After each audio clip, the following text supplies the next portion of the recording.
the Europe Championship here at Shушёэне this week. But fear not, there's more milestone coming up with the IBU Cup the following week. Wednesday, Friday, Saturday, and then we have the Olympics in Alter.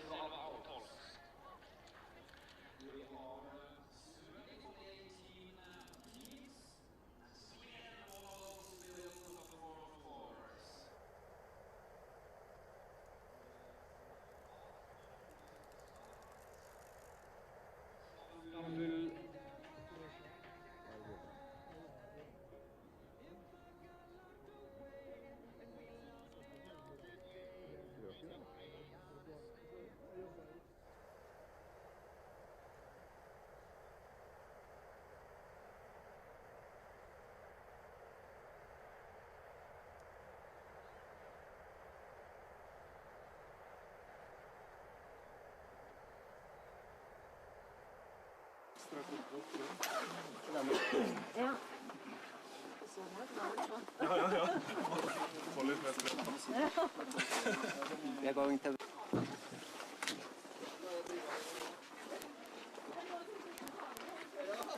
give the French some hard time. What? Give the French some hard.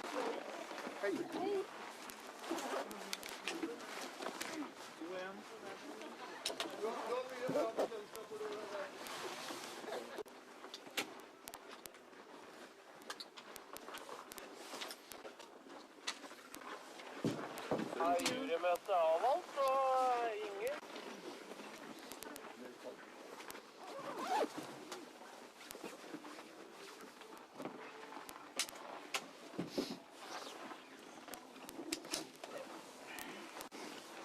Ja. 5-4. 5-4 er sagt. Nei, 5-7. På 5-2. Ikke 5-1. Den vil du ikke ha.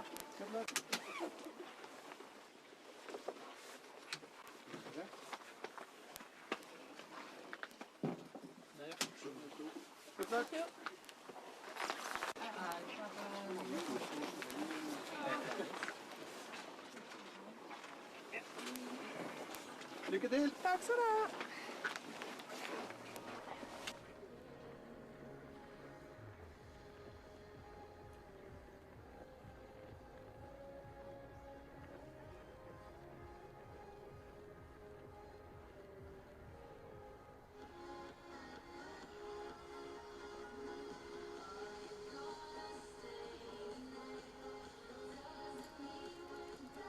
Well, a very warm welcome back to the women's 4x6 kilometre biathlon relay.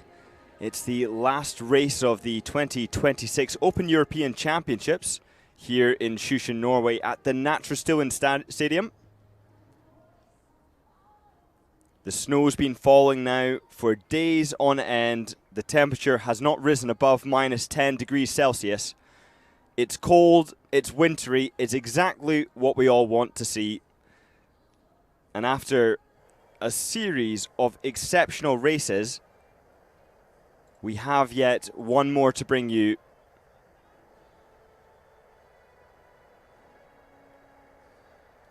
And this is the stadium.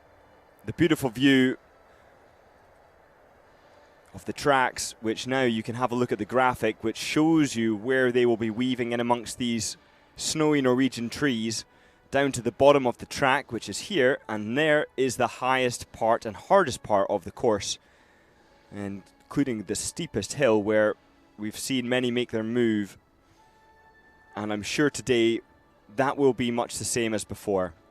As for the wind conditions, it's not stable, it fluctuates, but it isn't too tricky. That said, we've seen some of the most amazing or perhaps surprising amount of penalty loops on the first laps of the men's races, and I imagine we will see many again today. Of course, relay competitions have additional levels of pressure which sometimes see these biathletes crumble on the range where normally in an individual they would not. Antonin Giganat was on the penalty loop in the prone shoot, as we take a look once again at this jaw-dropping scenery. And now the start list. France. Can they be beaten? Well, not only are they the strongest team with the top 4 finishers yesterday, top 5, they are the overall leaders as well on the IBU Cup total score as individuals.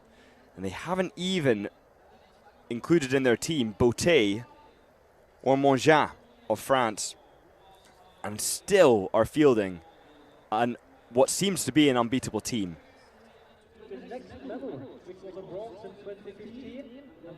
Sweden are wearing bib number 2 with Sara Andersson, Anna Hedström, Annie Lind, Emma Nielsen taking out the last leg, a strong anchor for Sweden. Germany with Brown taking out bib number 1. Her best result was in the individual, missing 2 targets, 15th place. She's going to have a lot of work to do. Now, as for strategy, if the French just decided to go from the start with an incredibly fast pace, there is no doubt that they would be able to break the others. But will they be conservative, or will they be complacent? Bib number 6 now, Dunjas Duch and Lara Wagner, Vilma Anhaus, and Lea Roskopf of Austria.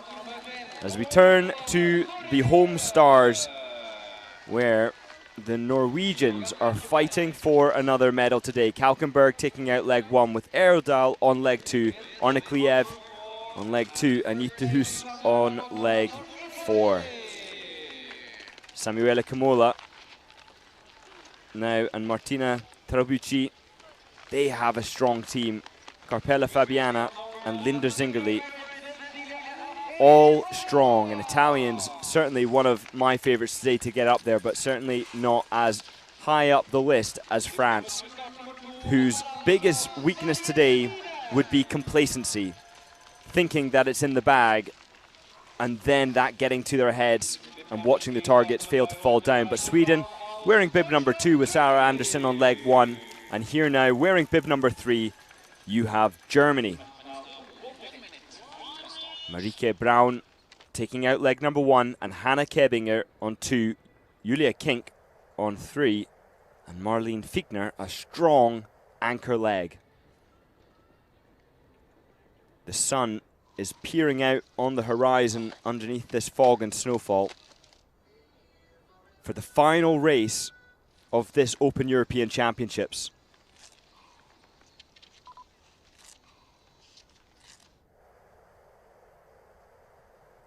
You can see the landscape going far off into the horizon. These open plains and fjells of Norway, some of the most beautiful scenery in the world. These biathletes have the privilege of racing here.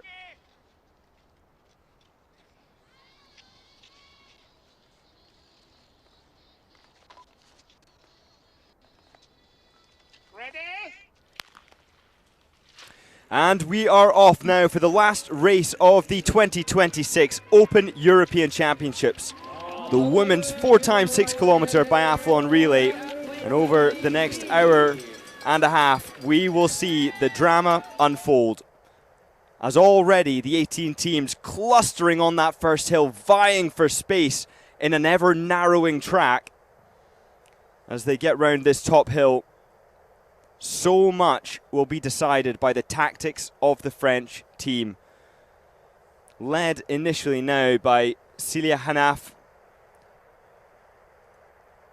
After her 2 silver medals in 2 consecutive days and a 7th place in the individual, is one of the favourites. But the French team could have fielded any sequence of 4 of their 6 and still be considered the favourites. Taking a look at the overall standings on the IBU Cup Nations Cup score, France is atop, clear by 500 points.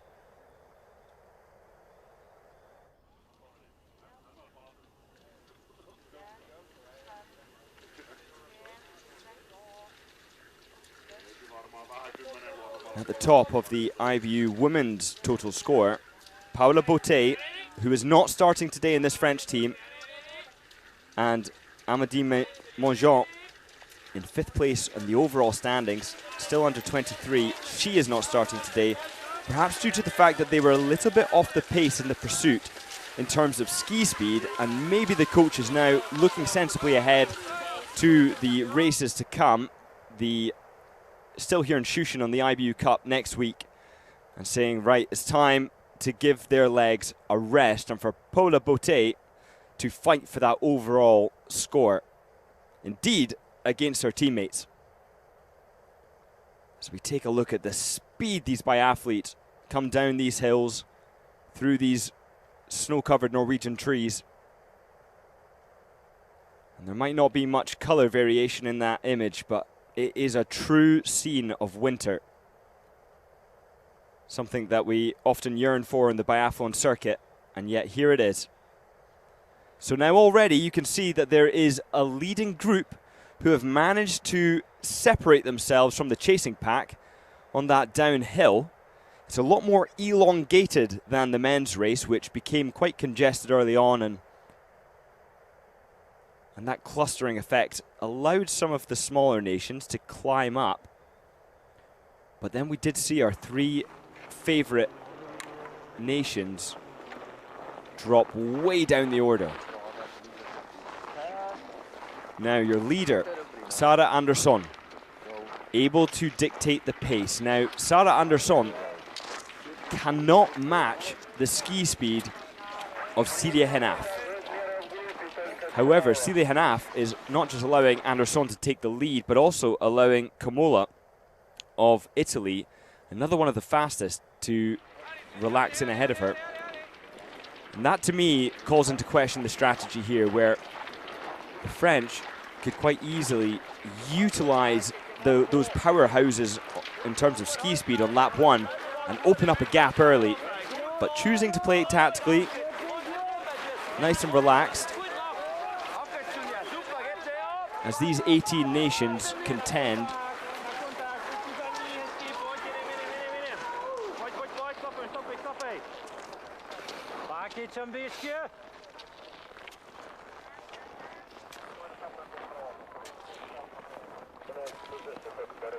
Still together, connected, although stretching out somewhat the time from front to back.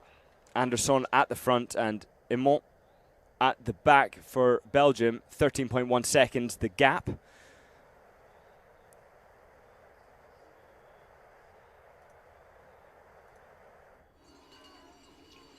And now, the biggest risk to France here in this race is complacency. Everybody knows that the French team has come here to this European Championships and absolutely dominated. To have 5 in the pursuit competition in the top 5, Botte, Mongeon, Chavot, Henaf, Gigonat, is absolutely phenomenal. But it is always possible that the complacency that can come from that, and thinking, well, it's not about whether we win, but how much we win by, that kind of mindset is the only thing that can be the French team's undoing. They have to focus on the process and what's worked so well till this point.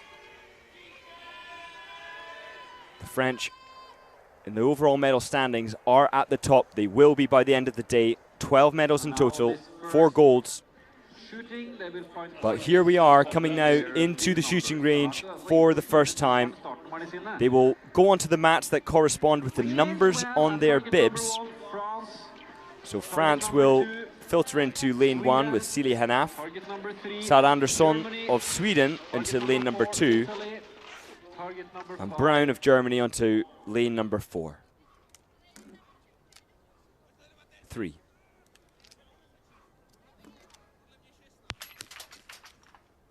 The first shots to go down, Austria and Slovakia.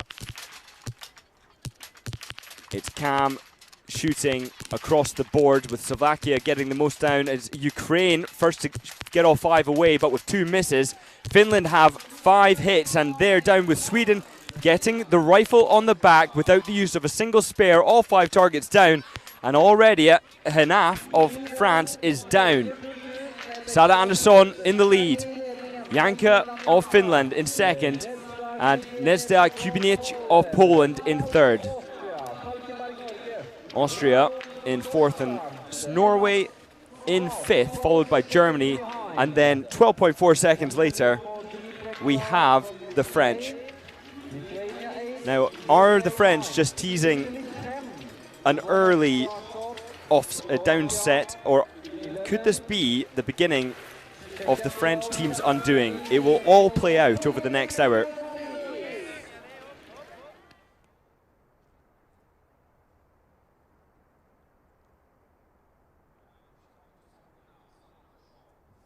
Excellent composure from Andersson of Sweden. 4 athletes managed to get the perfect 5 out of 5 without using any spares. Much lower statistics than we're used to seeing in mass starts, where 50% of the first arrivals onto the mat go clear. In this case, just less than 1/3 went clear without spares. But only 2 on the penalty loop, one of whom was Dimitrenko of Ukraine and Kryukova of Kazakhstan. But now here's your leader, Sara Andersson. She's skiing powerfully and managing to keep her competitors at bay so far. Janka's dropped down to third, and Nezda Kubinic of Poland is up in second. Stuic on the chase. And here comes Italy. Now, I imagine Komola is going to want to open up and attack, close that gap. She was 21 seconds coming out of chute number 1. That's a significant margin, considering she only used 1 spare round, and she's one of the fastest.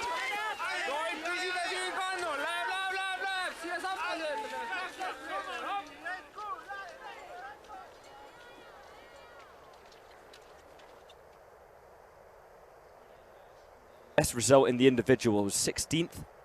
3 mistakes. The sprint, 4 mistakes, 41st. She's a fast skier.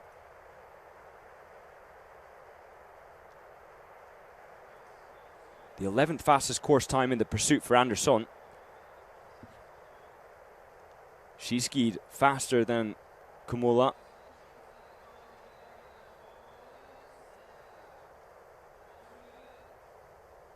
And as we approach the 3.3 kilometer mark, you can see there the stream just behind the track, and on the other side, the track that goes down the hill. So the athletes get a chance to take a look at each other, a glance, and see where they are in relation to the leaders. But there's Sara Andersson, and you can see the foreshortened view of this lens, giving the impression of a much denser leading group than it actually is, with Silja Hanaf saying that she is absolutely dissatisfied with that 12.4 seconds back out of the range, and has already clawed almost all of it back on Andersson.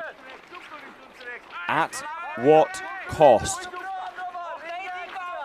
Such pace, 10 seconds caught now on Sara Andersson from Silja Hanaf. That is going to be expensive. Stuic in third. Janka in fourth for Finland. Brown in fifth. And Kalkenberg in sixth.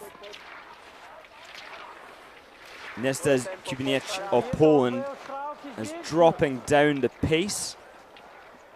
And Komola came out of the range 21.6 back and has only got that down to 19.6 seconds. So it's clear to see that she is fatigued. And here is the plateau. Over the top of the highest hill, it sinks down very slightly, but they still have to work over the top here. As it curves to the right, it's still go, go, go. No real recuperation after that very steep incline. But then they get a nice gliding recovery over the top of this next hill into the shooting range, where Andersson has decided to tuck in behind Silja Hanaf. Hanaf with the third fastest ski time, a whole 40 seconds faster than Andersson in the individual, excuse me, in the pursuit. But what to expect in the shooting range? Well, in prone shooting, Andersson is around 82%, and in the stand, Andersson is around 60%. However, Henaf is 82% in prone on average across the season, hit rate, and in stand 73%. So Henaf still being let down more often than she'd like by her stand shooting. And in arbor, in the short individual, she came 91st with 11 mistakes. So is capable of crumbling on the range. So now they come in for shoot number 2 of this 8-shoot race. And the favourites are in the lead and will filter on to mat number 1, with Sweden in 2nd place and Austria in 3rd.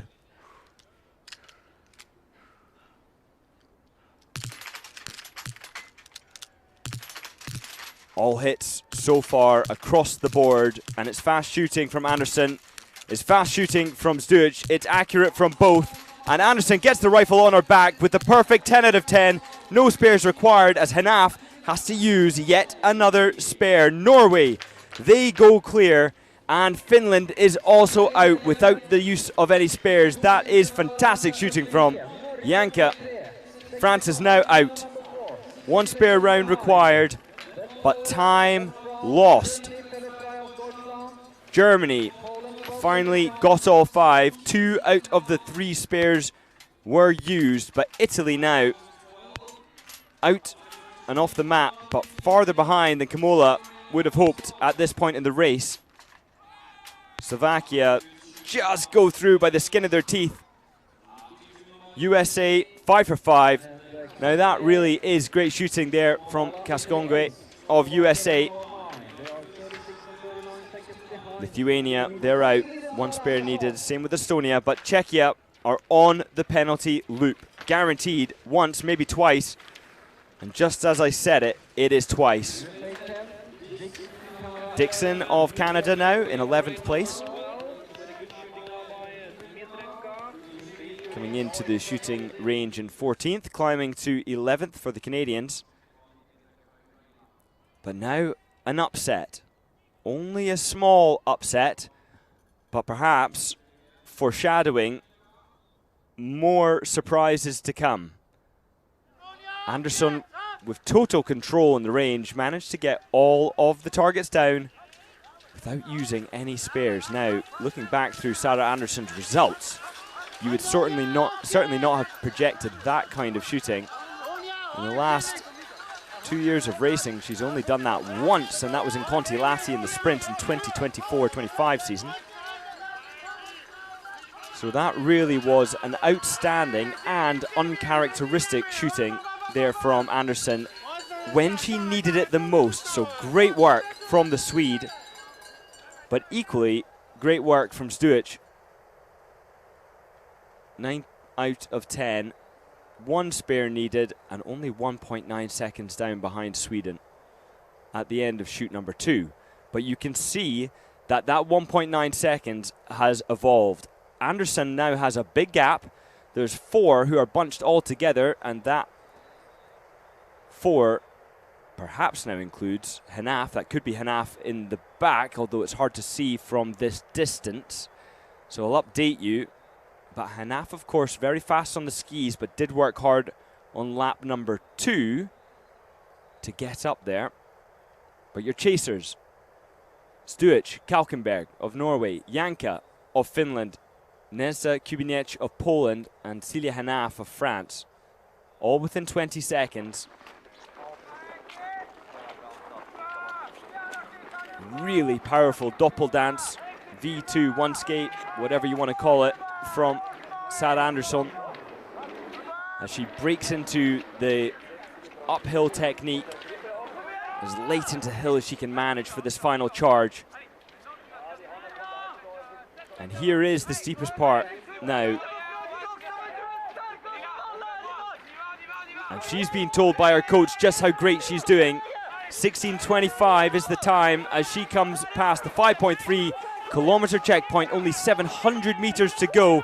And would you look at that, Celia Hanaf has managed to get past the chasing group and now is on the heels of Sarah Anderson with only 10.7 seconds back.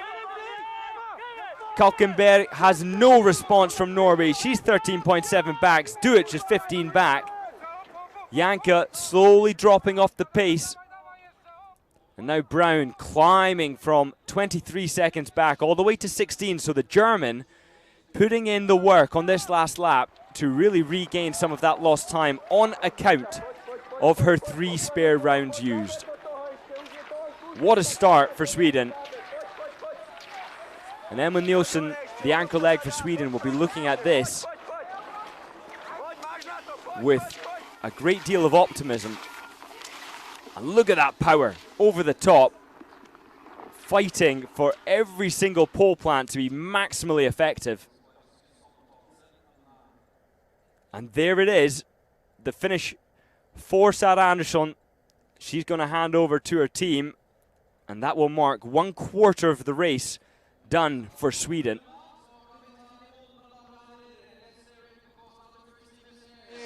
Now Andersson coming in, she'll be handing over to Anna Hedström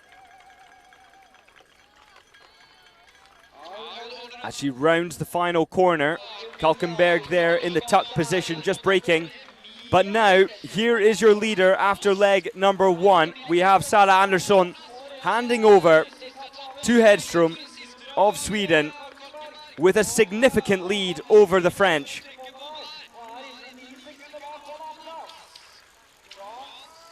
And in fact, Norway managing to get into second place. What a performance there from Kalkenberg. France failing to maintain their pace over the last lap.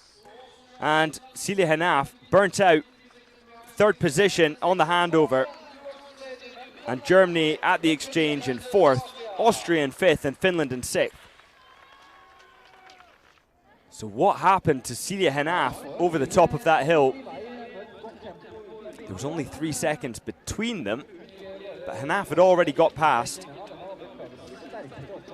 And now Poland in 7th, Italy in 8th, and Slovakia in 9th place.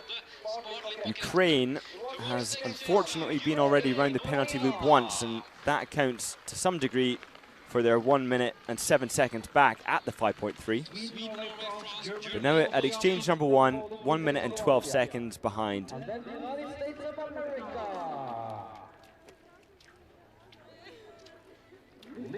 And Kasangwe of United States of America are 1 minute and 15 back, again at the 5.3, and they come through at 1:24 back. Great shooting, but now a tough position for Sweden. An unexpected early lead earned by Sarah Andersson, and now Galmas Paulin is the next to contend. How many times did the French replay in their mind, or have it said to them, or did their minds conjure up the thought themselves, it's going to be an easy win? There is no more damaging a thought for a team to have than that.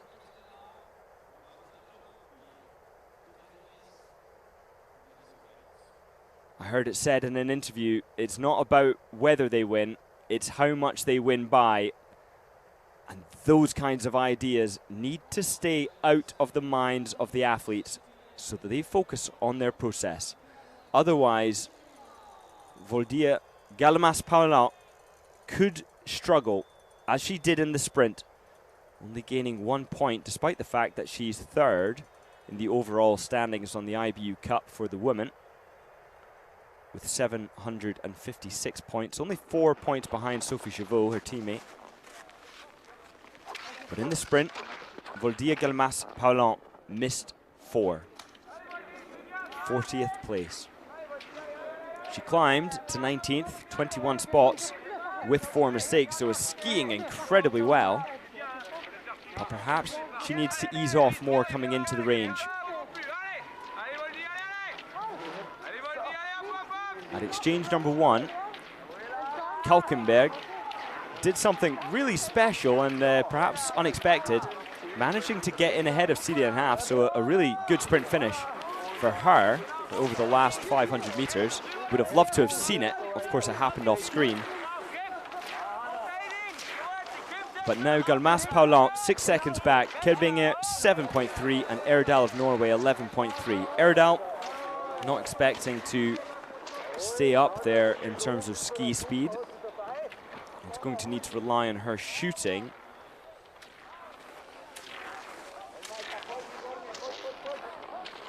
And of course, as is always the case with relays, we can expect a lot more penalty loops to come from the top 10.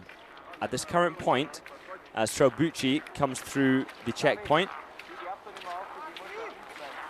only 2 spares used for the Italians, but way off the pace. 7th currently, Remenova in 8th place, and Poland in 9th place. It's a very fast pace led at the front. But the first of the teams with a penalty loop comes in at 10th, and that's now Ukraine. And I do think it's reasonable to project that by the end of this race, more than half of the top 10 will have been around the penalty loop. That is consistent with the statistics of relay races. And now Anna Hedström of France has come under the bridge in the lead for Sweden, with the favourites in 2nd place, leading Kebinger of Germany and Erdal of Norway.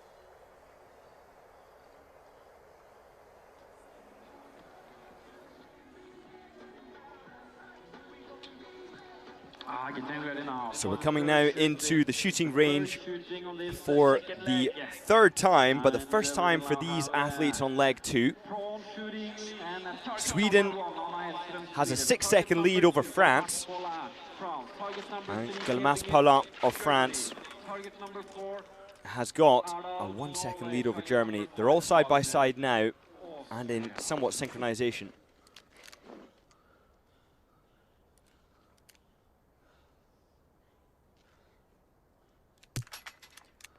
It felt like a lifetime to get that first shot down.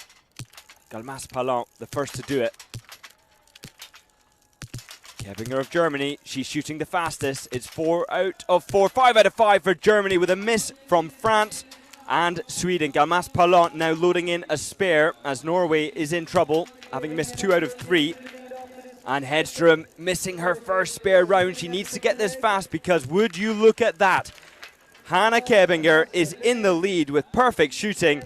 And although France and Sweden are both clear side by side coming out of the range, Kebinger has a lead for Germany. Once again, France is on the chase. France in 2nd, Sweden in 3rd.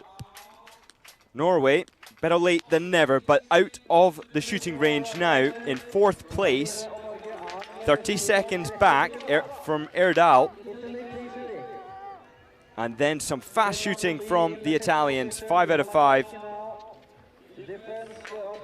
But Koski of Finland is next for Finland in 5th place, and Traubucci in 6th for the Italians.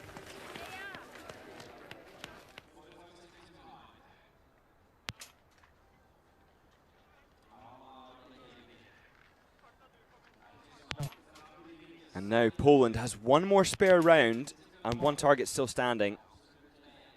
And she gets it. She desperately needed that target to go down, but now Hojny of Poland can breathe a sigh of relief as she comes out. Wagner of Austria is in 8th place, the Austrians having been around the penalty loop. Steblina of Ukraine in 9th, and Hojny of Poland in 10th. With a really lovely skate 1 hill technique there from Hojny. this was the shoot that saw Germany catapult to the front. Kebinger, total control. Those 5 shots went down so easily, and she has earned herself a gigantic lead, which you can see now. No other athletes in sight as she glides down that nice recovery phase as she approaches the corner, where she'll turn around, and through the snow-covered trees she will see Galmas Paula and Hedström of Sweden on the chase.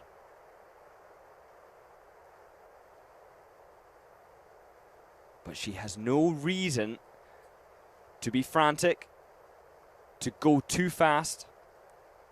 It's all about composure as she takes in this moment of an unexpected lead ahead of the French, which is now the second leg where we can say that the French are just hanging on in there to the top spot rather than being in control. Something that would not have been easily predicted at the start of today's race. How hungry are the Germans, the Norwegians, the Swedes, the Finns, the Italians to get on top of that podium? And how hungry are the French after having stood atop the podium 4 times, 4 gold medals? Hannah Kebinger in the lead for Germany now at the 9.3 kilometer mark. Galmas Paula of France now on the chase, but down 16.3 seconds. She's only gained 0.3 seconds since the shooting range, so realistically now Voldia Galmas Paula needs to focus on her gains coming from the shooting range and the last lap. Erdal of Norway, 38 seconds down. She was 30 seconds after the range, so has lost 8 seconds till this point.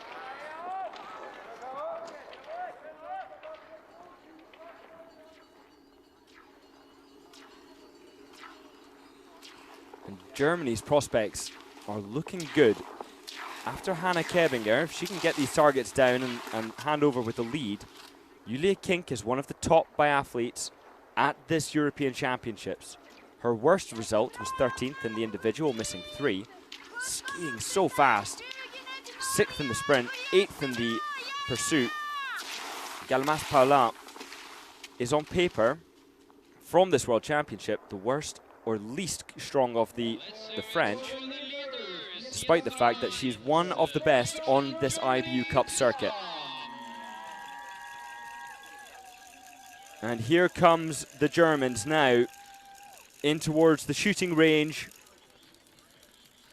where Kebinger has another opportunity to put her shooting on display. 76% her hit rate across the stand shooting this whole season. 29 World Cup starts under her belt. She raced on the World Cup in Novo Mesto.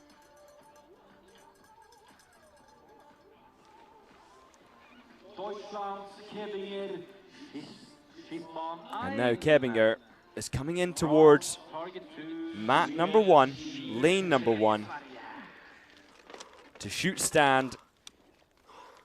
Her last visit to the range for this European Championships.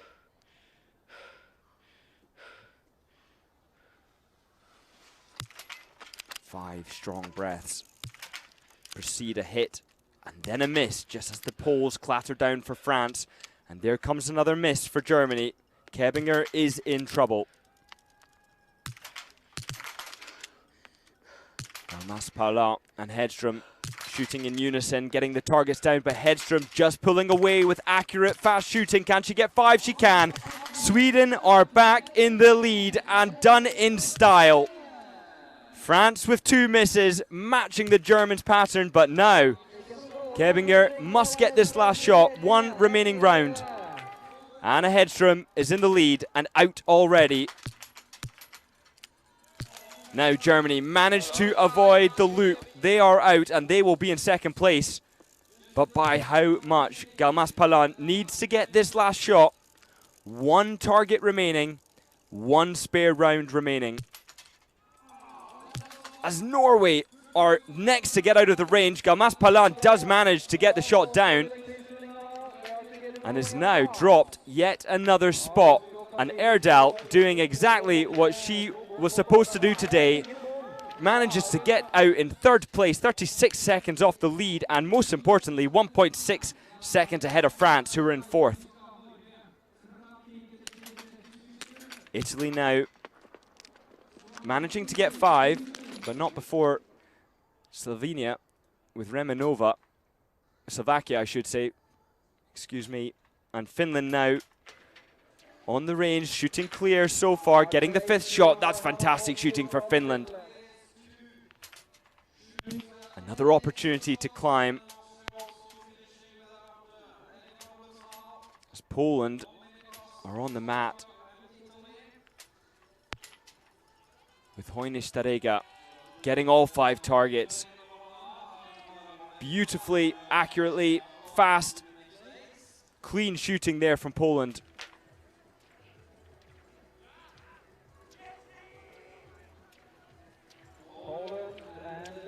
And Zura Skaita of Lithuania right on her heels, and thus makes up the top 10 at the end of shoot number 4. But Kebinger, she came in with a lead of 17.2 seconds and now leaves the shooting range in second place, down 20.3 seconds. A time exchange of 37 seconds. Now, when you think somebody's coming into the range for the very last time on the last shoot and they have a 37-second advantage, just notice how vulnerable a leader can be to chasers in biathlon.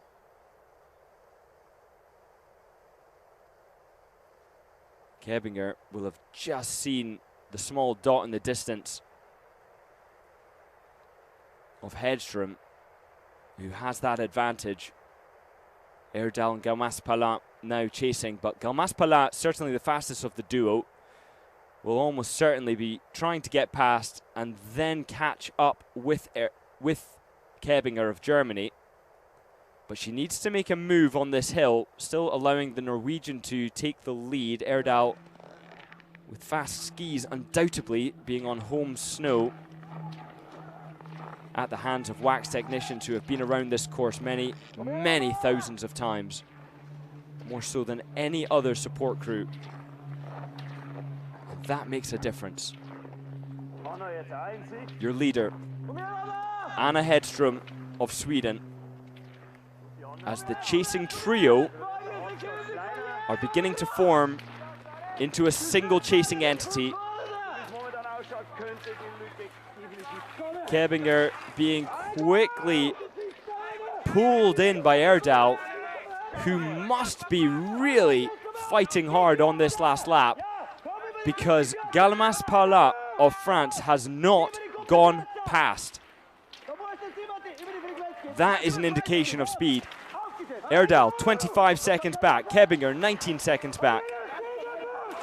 And Erdal coming out of the range was 41.3, so closed, or excuse me, she was 36 and has closed 9 seconds on the lead. Kebinger only a second. Galmas-Palat was 37 coming out of the range, now 26, so 11.6 seconds.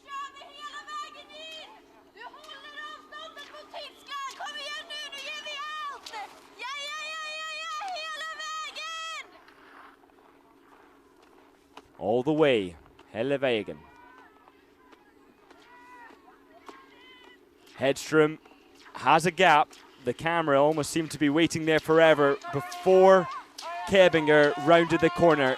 Kebinger is in trouble. She is struggling, and Erdal has done the most phenomenal job on the skis on this last lap. She was 36 seconds down behind Hedström. And then, perhaps due to the skis being so quick, combined with form coming together, Erdal has managed to keep Galmas Pala behind her. But here's your leader now, Hedström of Sweden, handing over at the exchange in first place. And now Annie Lind of Sweden will be taking it out in the lead, and that lead is significant. Kebinger has been caught by Erdal and Galmas Pala. So now, three of the favourites all handing over together. And now, Sophie Chauveau is on the tracks for France. Julia Kink is on the tracks for Germany. And Arne Kliev is on the tracks for Norway. So this battle is certainly going to be interesting. But Sophie Chauveau, double bronze medalist in the last two races in the last 2 days before today. And now Trabucci in a sprint finish against Remenova. Both of them working really hard before their exchanges.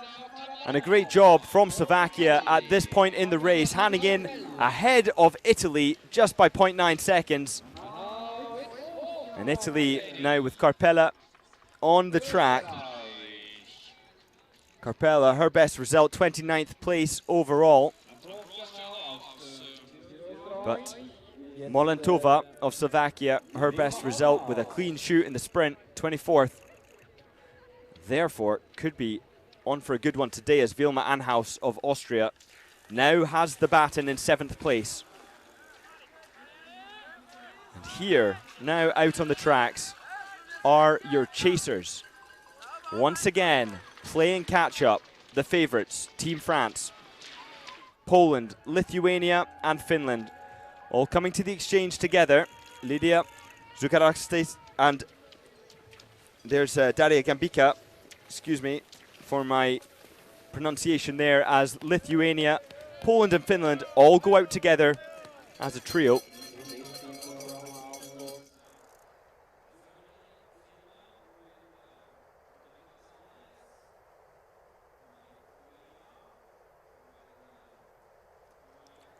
And now we're back out in the cam in this most beautiful landscape.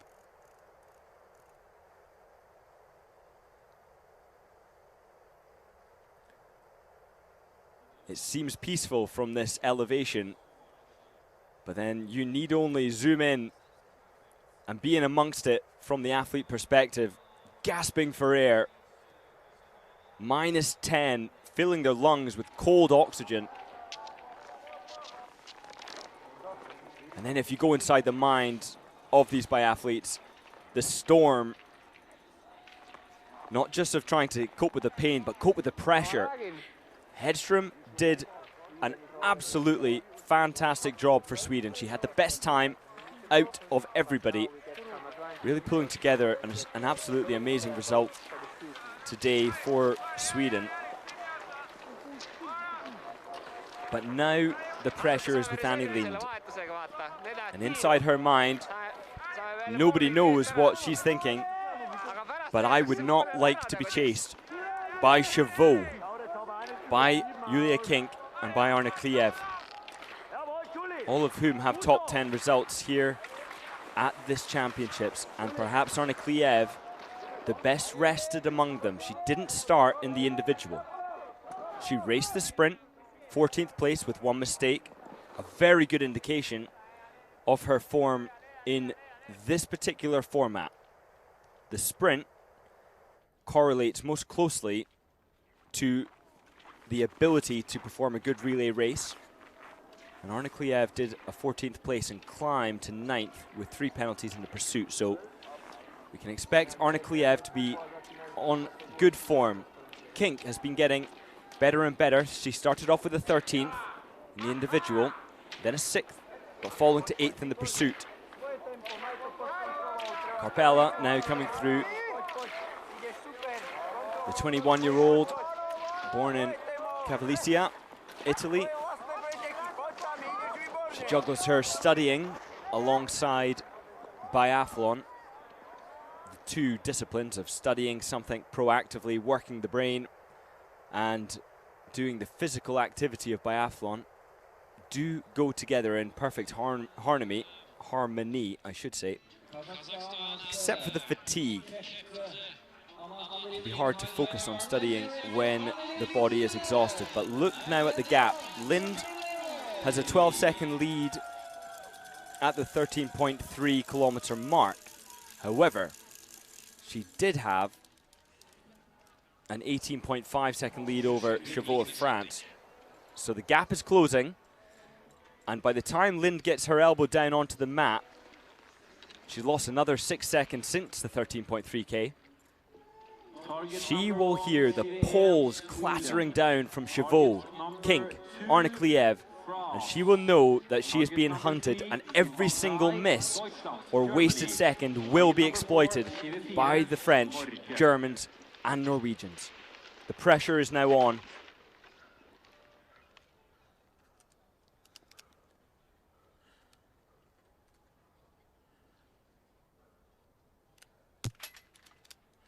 First shot away by Lind. Arne Kliev, last to get down, but first to get 2 shots away at the same time now as Lind, but Arne Kliev with a miss. Kink now shooting well, that's 4 for 4. Likewise, Chevaux going clean, and it's a fantastic shoot now from Kink, who gets 5 out of 5. No spares required. Arne Kliev, she gets all the targets down, and once again, France is in trouble as Lind dances up off the mat. She's away, and Chevaux with another miss. So this is now adding to the pressure for France. Julia Kink is away with Arne Kliev in second place and Lind in third, and France finally getting all the targets down. Not even enough time for Chevaux to close her top snow cover. Again, France is chasing. And that reality only makes the fact of their struggle in this race more pronounced. Carpella, 5 for 5. A strong performance from the Italians. And they are staying in this race, clinging on to the window within which they can still get onto the podium should one of the top nations make an error. Molentova, absolute control. All 5 targets go down, and easily so. Now Austria, Poland, Lithuania, and Finland all together on the mat. Austria did leave with Anhaus ahead of that chasing trio, but Sandnes of Finland did drop down the order. Anhaus, great shooting there, 5 out of 5. But all of the competitors ahead of her are long gone. Now this really is heating up to be an exciting race. I think almost everybody who has been keeping tabs on these races as the days have gone by had in their head a scenario where France would be minutes ahead by now, dominating. But there France is, trailing, struggling to get onto the back of the Swedes, the Norwegians, and the Germans. And certainly not that anyone hopes for that outcome. They have had such dominance, it's just unexpected. And it's not like something disastrous has happened. The French have not ended up on the penalty loop. It's just all the other nations performing so well. Lind, Arne Kliev, Kink. Fantastic shooting, such composure. And now the top 10 still with only one nation on the penalty loop. That throws my statistics way out the window, where I still believe that is more than likely that half will end up on the loop. At this point, I could not be more wrong.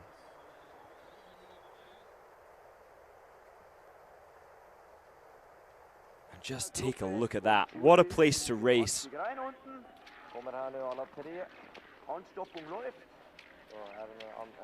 Now Arne Kliev is looking dynamic. Kink, comfortable. And Lind is really managing to stay on the backs of the skis of the German and Norwegian, following the rhythm of Kink. It can be a really technical thing to follow the rhythm of another skier and avoid their poles and clipping their skis and getting in a tangle. It takes a lot of practice. Martin Facade, one of the absolute masters of getting right on the heels of the competitors and managing to avoid those poles. Chavot now, 4th place. 17.3 seconds back. So, leaving the shooting range 23.1, gaining 6 seconds on the skis. So Chavot is closing the gap. Lind has closed the gap. And now the Italians with Carpella on the chase. 50 seconds down at the end of shoot number 5. Let's just see now how that's evolved. It looks like it's going to be some 4 seconds slower. So now time lost by the Italians, exactly 4 seconds. But a great performance from Lithuania and of Slovakia. Molintova leading the way. 6th place right now for the Slovakian. And we are nearly 3/4 of the way through this race as they round the final downhill in towards the stadium.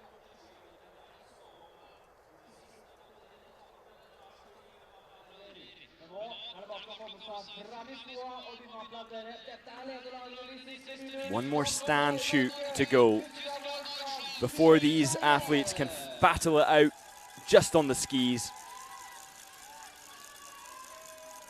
And soon it's going to be so hard to fight the realization that the French are not in control and that all eyes are going to be on Arne Kliev, Kink and Lind as they are now into the range. They'll all hear Chavot land on the mat, which she will do likely before anybody else gets a shot away. So they will be gearing up to take their first shot at the moment that the favourites drop their poles onto the mat. A challenging fact to overcome for these biathletes now.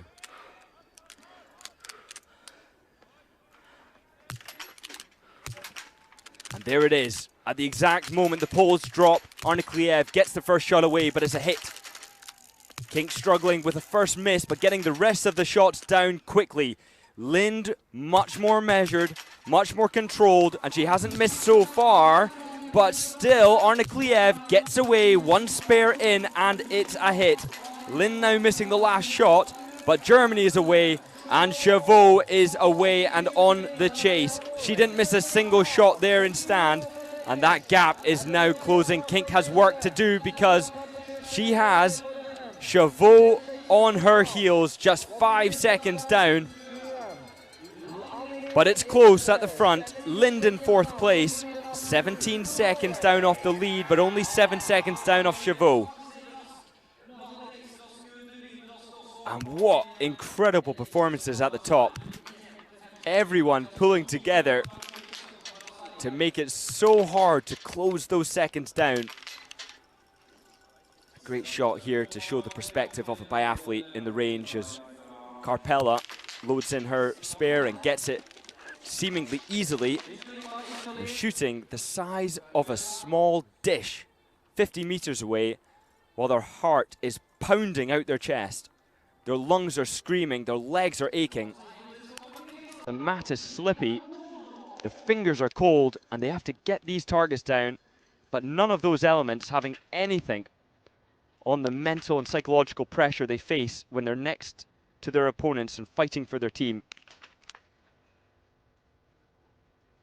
2 misses now for Molintova of Slovakia. Turning to the track now, Arne Kliev absolutely soaring away. She had a 5.8 second lead. She has certainly opened that up. Chauveau has gone past Kink from Germany, and she's trying to make a move, trying to close that gap, but Kink is not letting her go. She's struggling to hang on. Chauveau just has that extra bit of power. And now, Molentova of Slovakia, 6th place, behind Italy in 5th place. And Poland looking strong on the range. Arne Kliev, the 26-year-old, born in Lillehammer, resides in Lillehammer, just 25 minutes from here. She knows this range, this stadium, like the back of her hand. And she utilized that knowledge to dominate on the last standing shoot that she will do for this Open European Championships 2026. Now she knows how to pace this track. She knows that the hill she is about to endure is punishing. And she knows that Sophie Chauveau, her competitor, is one of the fastest on the track. Chauveau had the fastest course time in the pursuit just yesterday by a whopping 27 seconds. So now it really is reassuring that the French, and one of their favorites and best, were not able to catch up and get into the lead. So all the predictions are getting thrown out the window now as Arne Kliev causes yet another upset.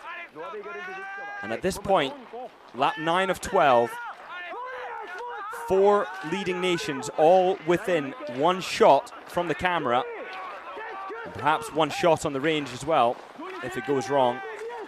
That is unexpected. Chauveau has opened a gap of 3 or 4 meters over Kink, and that's the moment there. Kink, you can see her pace dropping off. She's in agony, and Chauveau is going to open up now, perhaps closing on Arne Kliev, maybe to 5 seconds come the changeover. And Kink, we can expect to really drop down. She's tired. Final words of encouragement now. This is pressure. Oh, and almost a shame. So much pressure now on the shoulders of Guro Yittehus. What an unbelievable race. Kink is so tired. She hasn't managed to stay with Chauveau. And what a race by Arne Kliev. Fantastic. And here it is. The nerves will be jangling as Guro Yittehus is about to get underway for Norway. In the lead, in ahead of the favourites of Germany, of Sweden. And now Chauveau, look at that gap she's opened up over the Germans. But here's your changeover now as we see Arne Kliev handing over to Yittehus in the lead. And the final exchange. France now in 2nd place, still chasing down as they have throughout the entire race. And Germany in 3rd at exchange number 3. All of them within 12.9 seconds. And Kink handing over to Marlene Fichtner. Fichtner is one of the best shooters. Emma Nielsen is one of the top racers in terms of overall points. She's 6th on the IBU Cup total score, and she has now got the baton for Sweden in 4th. So a strong final leg for Sweden, and they came into this race with intent to get on that podium.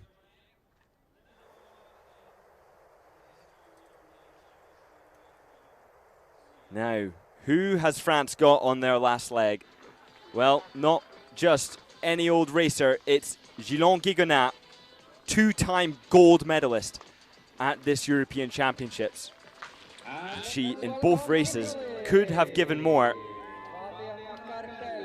As we see Italy now handing over in 5th place, Linda Zingerle. Her father, an Olympian and a coach. And here are your leaders. Now the pressure, the pressure mounting, and let's see how will Guro Yitterhus cope. She's 21 years old, and she has a 2-time European champion just 7 seconds behind her. That's got to be an uncomfortable feeling. Where has Yitterhus been? Well, she raced in the World Cup in Novo Mesto and just missed out in the single individual from the top 60. Recently, she's been on the IBU Cup, but her last international races were at the Junior World Championships in Östersund, where she missed in the mass start 69 shots and in the individual 8 shots. So shooting is something she struggled with. But this year in the sprint in Brezno-Worsley, she came 6th, perfect 10 out of 10. At the sprint here in Shushan, perfect 10 out of 10. Now that is a good CV to come into a race like this with. In the last 2 sprint competitions on an international field,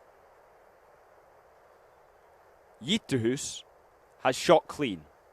And if you want to measure somebody's ability in this race, you have to look at their sprint. Now Yitterhus is being closed in on by Gilon Gigonat and Marlene Fichtner. Gigonat's 2 golds isn't enough for the French. She wants 3. And it's all come down to the final leg, where reasonably you'd be right to assume that France would have an enormous lead by this point, but they don't. They've been playing catch-up, and Guro Yitterhus now in the lead at the 19.3 kilometer mark. Emma Nielsen on the chase. Again, a strong performer, great in the sprints, very often shooting clear.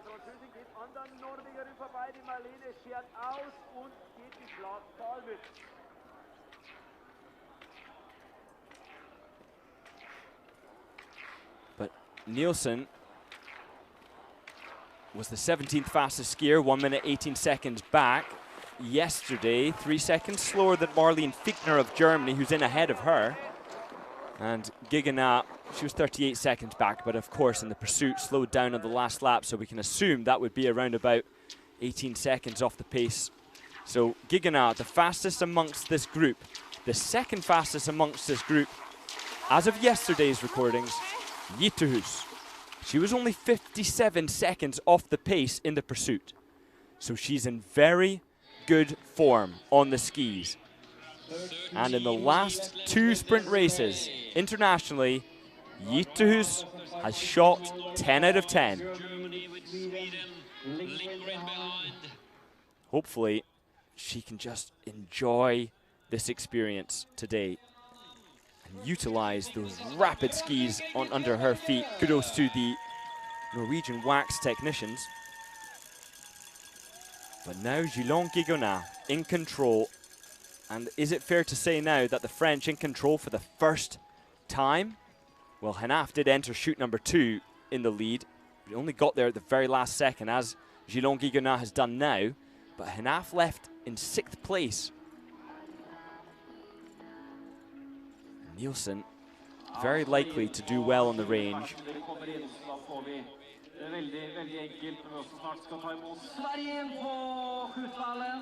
So now, for the first of 2 shoots for these final athletes and racers, Gilon Gigonat going into lane 1 for prone. Marlene Fichtner, an exceptional shooter, especially under pressure. Lane 2 now for Germany. And Guro Yitterhus for Norway on lane number 3.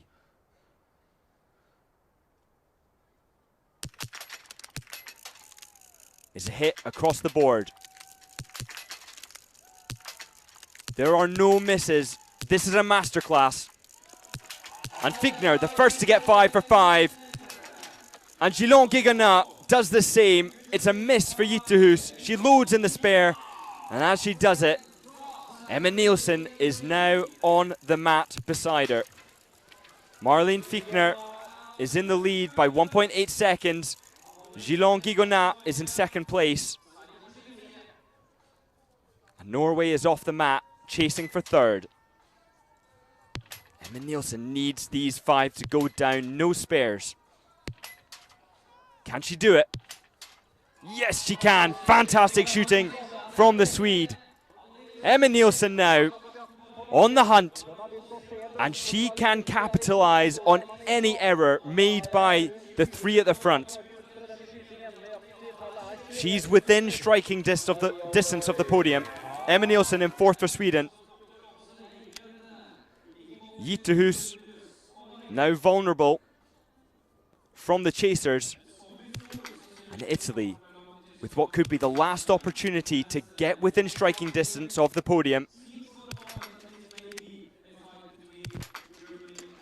Oh, absolutely phenomenal shooting there from Zingerli. Clean, controlled, perfect rhythm between shots, and keeping Italy in contact such that if there are any dramatic errors and penalty loops, she's there. 10 seconds per spare round approximately. And for a penalty loop, 25 seconds. So 3 spares equals 30 seconds plus 25 seconds. That's 55 for 1 penalty loop if it happens at all. And so far, it doesn't look to be likely. Now, Gigonat goes to the front. Fichtner is on her heels. Gigonat with 27 World Cup starts to her name. She raced in Hochfilzen. Had a chance to contend for an Olympic spot, but the French team just too strong. Fichtner of Germany. 15 World Cup starts. And here's a great shot now from the biathlete's perspective, or the coach's perspective, as those targets fall. One deep breath from Fichtner between shots as she exhales some 50% of the oxygen in her lungs. She arrives on the target, pauses for a moment, squeezes the trigger gently. And gently is the pertinent word for this quiet scene out here at the bottom of the course alongside the stream on lap 11 of 12. It all falls now to Gigonat and Fichtner.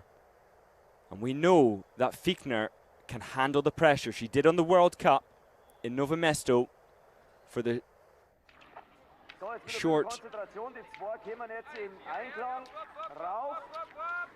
for the single mixed relay, where they did cross the line in first.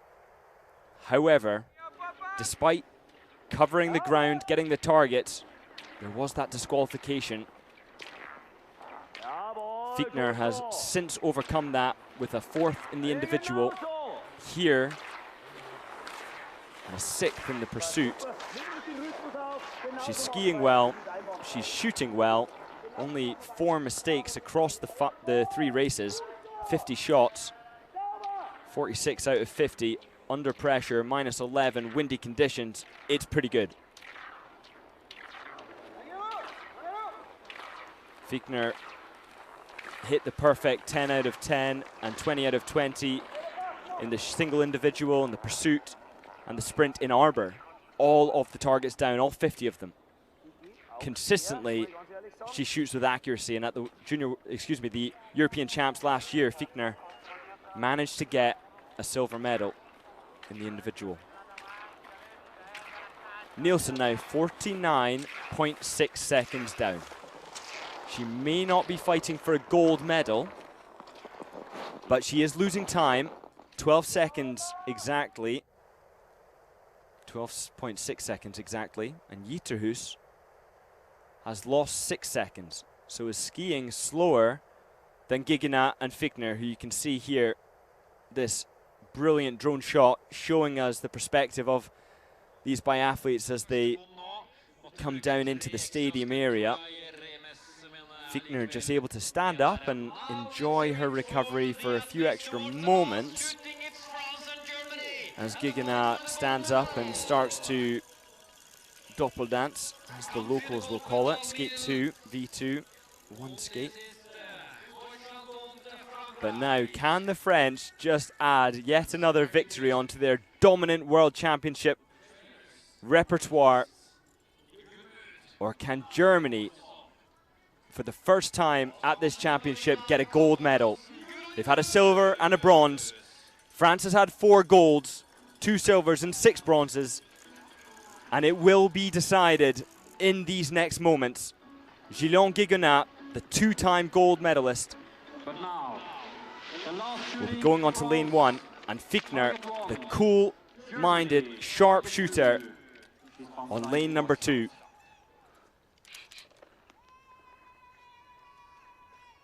Guigonat on the right, Fichtner on the left. Gillian with the first hit. 2 hits from Guigonat.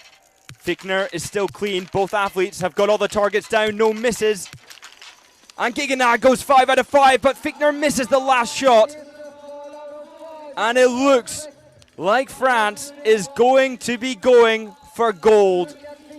Absolute domination. Guigonat, without hesitation, gets all the targets down. No spares required, but a quick reload from Fichtner. She's out 8.3 seconds down. Ytterhus now with a miss. She's shooting for the bronze medal, but she has Emma Nielsen on the mat trying to depose the Norwegian. But Ytterhus, with a controlled load of the spare round, gets the 5th target down and now has an advantage over Emma Nielsen, who has to shoot clear but misses the 3rd.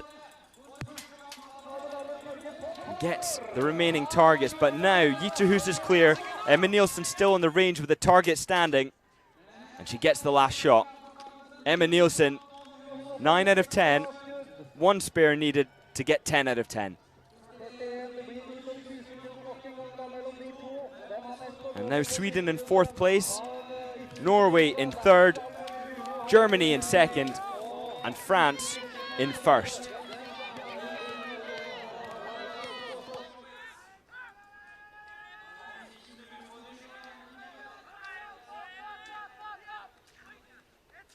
Now there is the gap. Gillian Guigonat is having to work hard.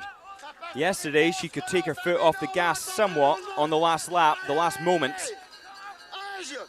But Marlene Fichtner is being told by her coaches that she can still do this. 8.3 seconds was the gap as Fichtner came out in 2nd place from the range. And Guigonat will do everything she physically can to keep that very long, what appears to be 200 meters or so of space between them, as consistent as possible. Now, they are on a fast stretch, so that will tighten up as they hit the slower parts of the course. And this lens here now showing our 3rd place, Ytterhus of Norway, who held it together well. 41.6 seconds back. She's not going to contend for silver or gold. There's no doubt about that. But she also seems pretty safe from 3rd. Emma Nielsen would have to pull something extraordinary out of the bag to be able to close that gap. And Emma Nielsen herself looking comfortable in 4th. But why not try? Anything could happen. Another day of celebration for France. This was not an easy battle, and if it does turn out to be a win, it certainly wasn't an easy one. They were playing catch-up all the time. Henaf had a brief moment where she took France into the lead, but it was so brief. Fichtner now surely knows that that gap is insurmountable, as Gillian Guigonat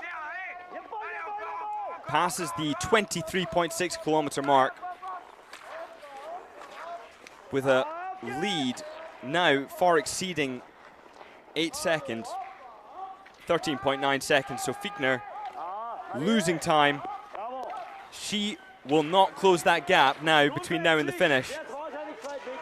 And you can tell that by the energy of the coaches. There would be screams of enthusiasm if there was hope. And now we can now marvel at Gillon Gigonat's composure and control on the shooting range. To be able to come in and get all of those targets down without any spares after such success leading into the races. It was amazing to see. Yitu, who's now 51 seconds back, still working hard.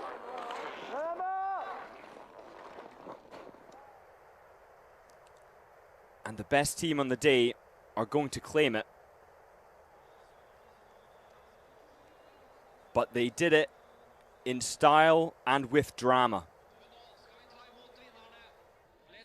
The conclusion was predictable, but the journey to that conclusion was most definitely not predictable.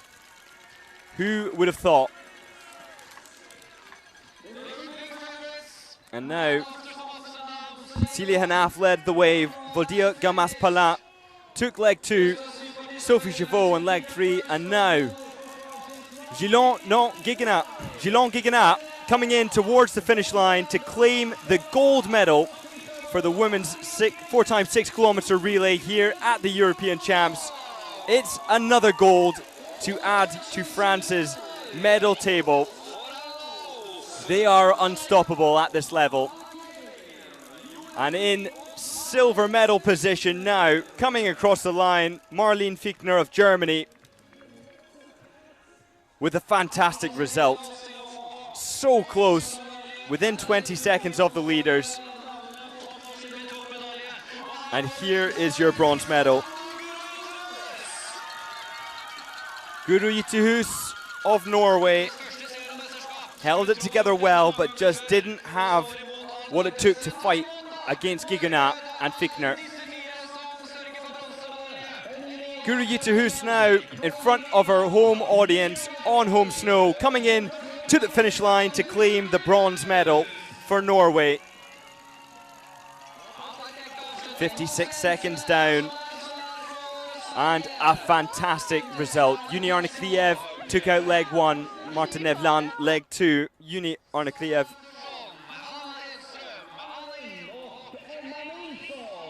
and now Sweden coming in towards the line for 4th place.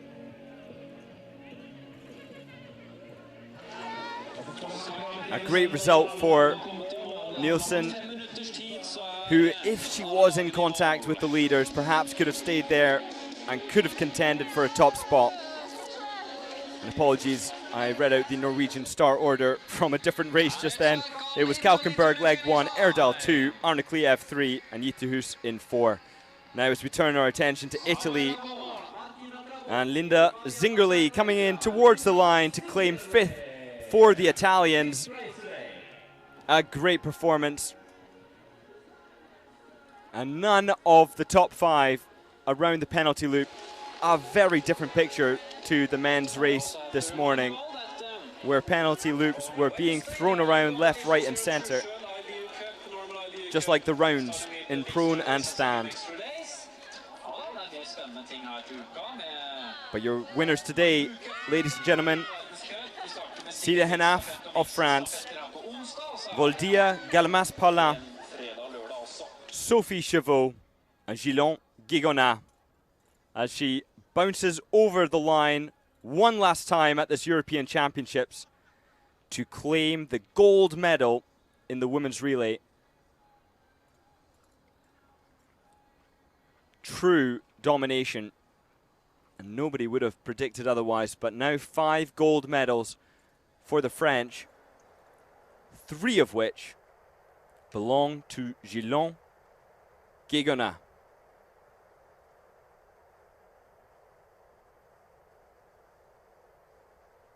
And the cam after the storm, as we look at the Hitas here in Natrostillen, the alpine slope, and as the lifts run up, and we wait for the remaining racers to come in. And now we can see Slovakia, who have done the most fantastic job of maintaining their spot. They're wearing bib number 12. They certainly were not estimated to be up there at the very sharpest end. And now Julia Mashinikova of Slovakia will be taking in the final 300 meters without any threat of being overtaken, and can enjoy what has been a very challenging set of races here.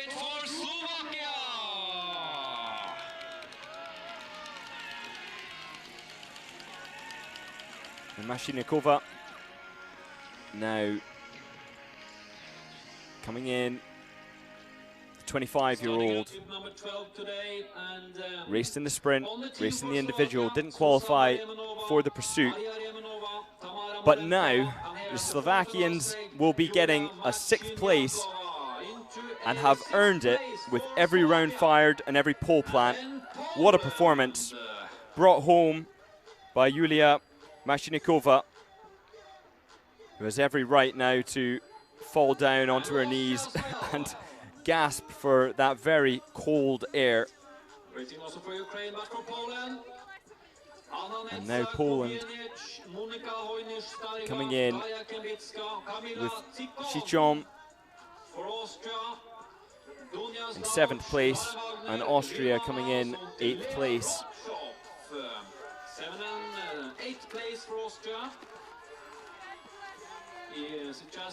7th place. A good result for Poland.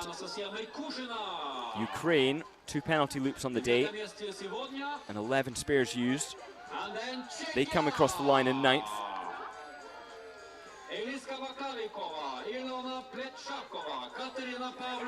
And Plechakova now in 10th for Czechia.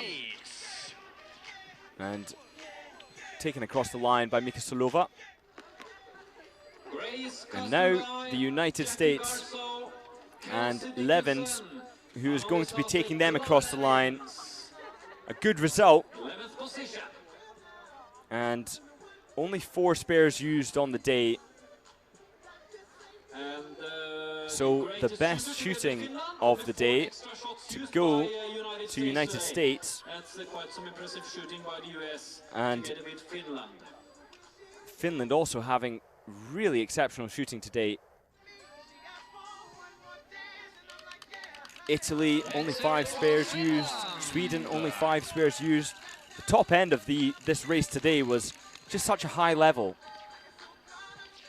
with France, Germany, Norway and Sweden all just pushing the pace, and there were times where I was beginning to wonder whether France was going to be able to regain composure and get to the front, but Gilon Gigonat just had that extra little bit to give, as now Finland comes across the line in 12th place, 4 spares used as mentioned, and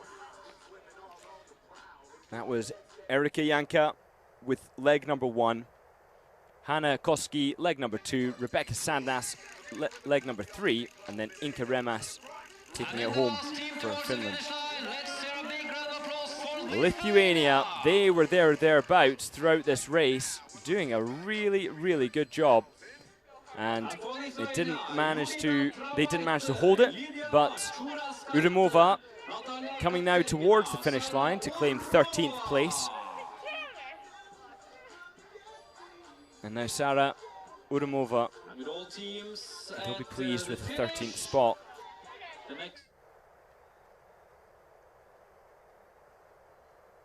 And the lap teams that are confirmed is Canada, Kazakhstan, Bulgaria, Estonia and Belgium. Surprise for Estonia, but here's your unofficial results now for the win, the 4x6 kilometer relay, where France has established and reinforced their dominance with another win. Germany in 2nd and Norway in 3rd. I don't think there were many who questioned whether France could win, but I think that was about as close as it could have got for any other team to stand in opposition to them.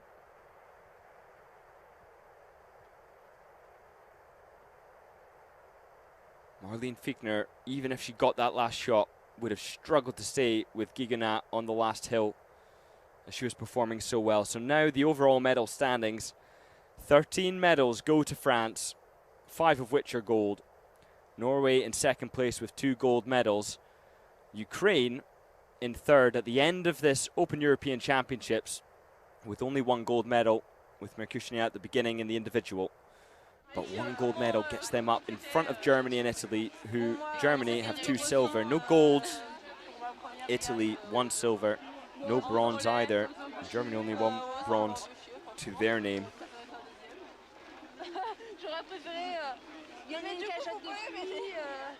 Celia Hanaf having the bib adjusted prior to the prize giving ceremony, and Amandine Mongeon there helping out. Not part of the race today, as I noted at the beginning. Bout and Mongeon did not get to start. There could have been any variation of the 6 French athletes and they still would have been the favourite. And I'd even argue that with Galmas Palin performing a little bit off beat for this championships, they put forward actually one of their weaker variations. And do stay with us while we watch the medal ceremony.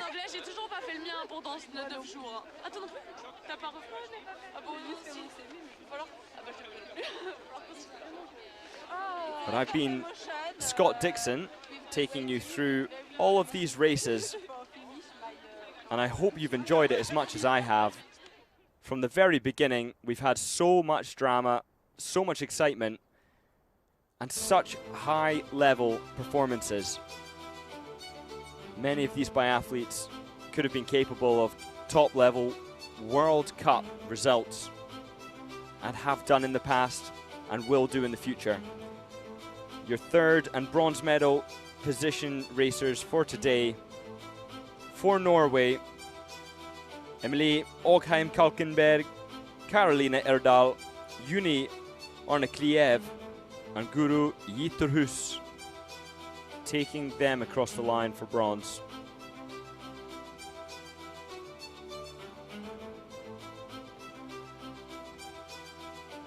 Germany in second, silver medal. Marika Braun on leg number 1. Hannah Kebinger in leg number 2. Julia Kink on 3. And Marlene Fichtner on leg number 4.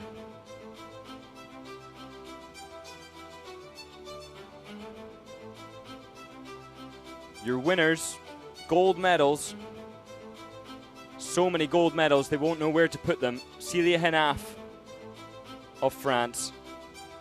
Voldia Galmas-Palin, the sharpshooter, the fast skier, whose performances have just been a little off the beat here at this Games, but it didn't make a difference today.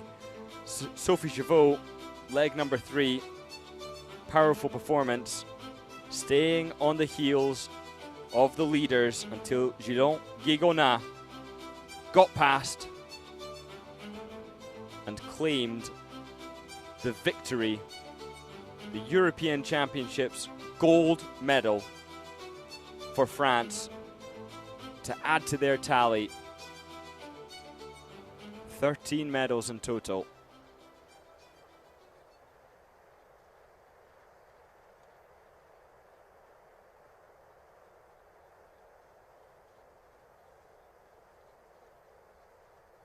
And the prize giving ceremony and medal ceremony is just around the corner. Well, they set that up, so do stay around to experience that. And in the meantime, we can look at some of the statistics that we have in terms of total course time. The fastest on leg 1 was Braun of Germany, just getting in ahead of Hanaf, and Galmas-Palin was the fastest on leg number 2, just in terms of ski speed. Chevaux was the fastest on leg 3, and Gigonat the fastest on leg 4. As for the actual leg times, that includes the shooting, the range time, penalty loops if they have any, the full shebang. The leg 1 was dominated by Andersson of Sweden, a performance which really must be on the forefront of our memories as we look back on this race. They really did great, the Swedes. Hedström of Sweden was the fastest leg 2, so Sweden had the fastest first 2 legs, and that's including the shooting time, so this is the overall on the leg. And then Arne Kliev had the fastest leg 3. So France just down the order in 3rd on leg 2, in 4th on leg 1. Excuse me, no, 3rd on leg 1 as well. And 2nd on leg 3, but then finally 1st on leg 4. So all came down to Gigonat. She brought France back. France were, of course, ahead by 16 at the finish line, but at exchange 3, they were 7 seconds behind. They were 18 seconds behind on exchange 2, and they were 13 seconds behind on exchange 1. The leaders kept changing. Sweden, France, Sweden, Norway, with Germany there and about, taking the lead at various points, but France always playing catch up, and yet despite that, were able to find their way back in.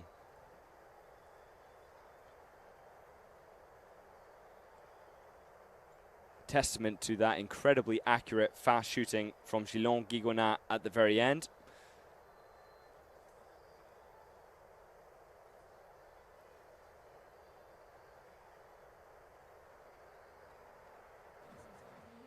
Celia, congrats, you're a European champion. How does it feel to win this relay with the girls? Yes, thank you. It's a lot of emotion with the crazy team. And it's an amazing race for finish my European Championships. That's nice to hear. Volja, you're also a European champion. Congrats. How was it for you today on the course? Yeah, I had a good feeling on the track, and it was very close with the other team.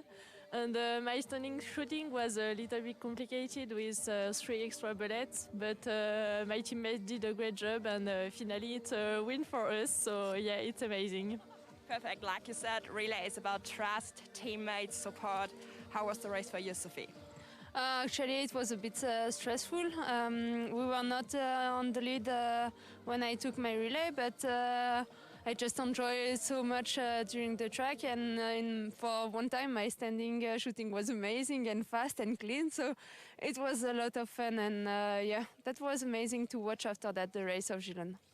We saw that all of the other teammates watched it. Gillon, you were the last athlete for the team. How was the week? Can you summarize, because you won so many medals? Yeah, it was a good day for me and for all the team. I really want to finish well for the whole team, and it's what I did today. I'm very happy about today and all the European Championship. Merci. Thank you.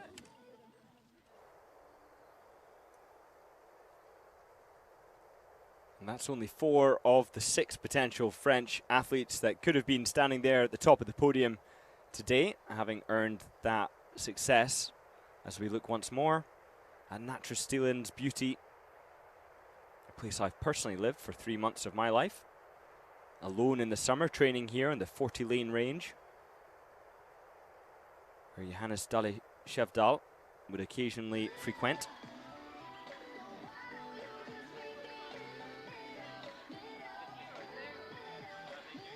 And what beautiful production as well that the IBU has put up for this event, really showcasing the venue in its most positive light with these incredible drone shots, camera angles, and really telling the story in a phenomenal way, not missing a beat. And it's these races that so many people want to tune in for and keep tabs on the progress, because really you understand what nations are developing and which nations are developing best by watching these races. The Junior World Championships, of course, coming in just about a month's time, where that will be in Arbor, Germany, starting on the 25th of February. And again, you will see where development is working over the world. Last year at the Junior World Championships in Östersund, the overall medals, would you believe it, went to France. 6 golds, 6 silvers, 4 bronze medals. Absolute domination, 16 in total. Norway only with 10 in total. Germany with 8, Sweden with 2, one of which was gold, 1 silver. And yeah, the development is really in the favor of France. You can see that at the junior and youth level.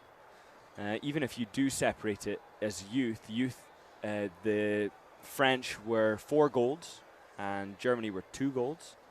At the junior level, France had 2 golds, 3 silvers, 1 bronze, 6 medals in total. Norway did beat them on the junior level with 4 gold medals. And then if you look at the IBU Cup, where are the points going? Who are the overall leaders in the Nation Cup scores? And it's the same story over and over. The top 5 best athletes on the IBU Cup total score are all French. 3 of them under 23. Vodi Galmas-Palin, Cilia Henaf, and Amandie Mongeon.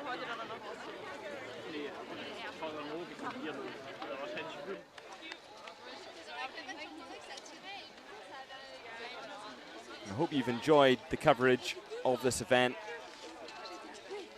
over the course of the last 5 days. I have been Scott Dixon, taking it over the course of the weekend and before. I hope you've enjoyed listening, watching, and participating by clicking on these videos and staying tuned.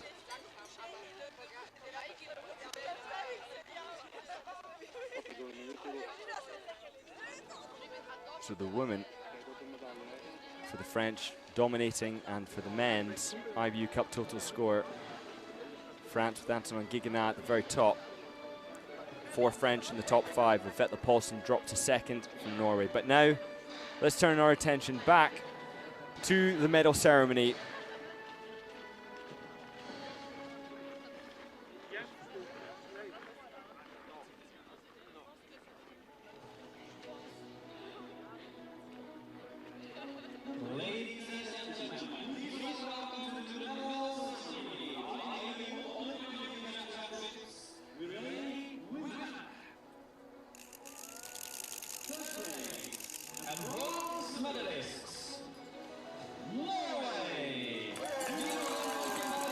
Emilia Ågheim Kalkenberg, Caroline Erdal, Juni Arnekliev, Guru Yitihus.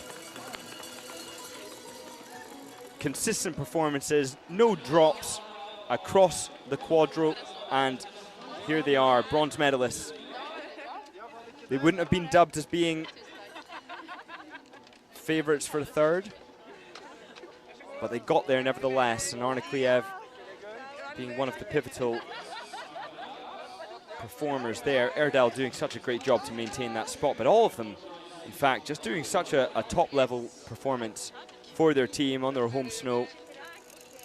A lot of them will know this stadium inside and out, having trained here so much over the years.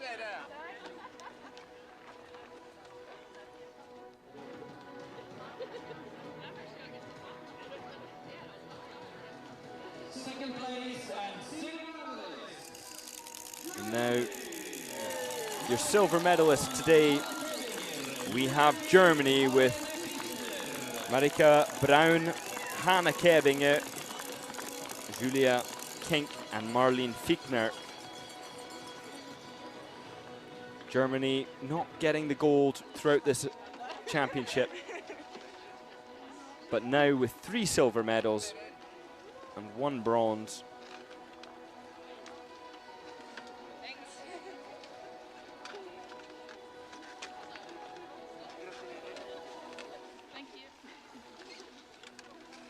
Marlene Fiechner on to the podium.